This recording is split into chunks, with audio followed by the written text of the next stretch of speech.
Is there a criminal element in your programming ranks? I ask because a week ago, a former Goldman Sachs programmer who was sentenced to 97 months in jail for allegedly stealing high-frequency trading algorithms had his conviction overturned by an appeals court. Sergey Aleynikov in 2009 was apparently lured away by a hedge fund willing to pay triple his Goldman Sachs salary.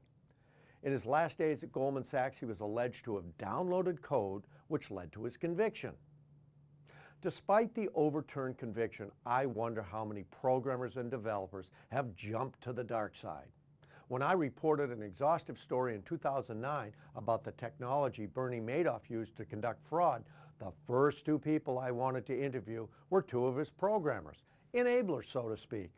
I ended up interviewing a pair of Madoff's IT lieutenants, but not the two I originally wanted, for they had much to hide.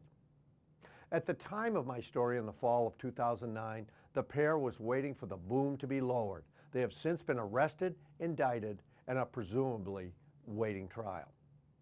What we are really talking about are hackers, computer criminals, and scam artists. They come from every walk of life: programmers, geeks, terrorists, doctors, and cab drivers.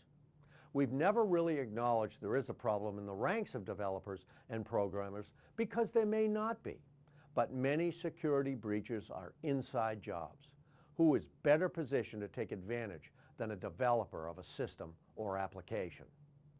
Indeed, the vast majority of programmers are honest and loyal. But what happens when you lay them off or sour them in some other way?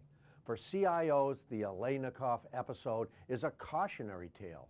Bad things could be happening in your IT department. Better to keep eyes wide open. In other news, a KPMG outsourcing survey conducted in the United Kingdom found that farming out IT is still on the rise as economic conditions remain uncertain. The survey looked at 650 contracts worth a whopping £14 billion and was based on interviews with 220 top IT executives. The results were not startling, but reflect the continued desire to shed in-house IT. The survey also found a slight increase in outsourcing satisfaction and a commensurately small decline in IT's ability to manage outsources. Also, there's a move away from European outsourcers to Indian firms. Finally, guess what age group is the most connected in the U.S.? It's Generation C, a new term from a Nielsen NM Insight study coined for Americans ages 18 to 34.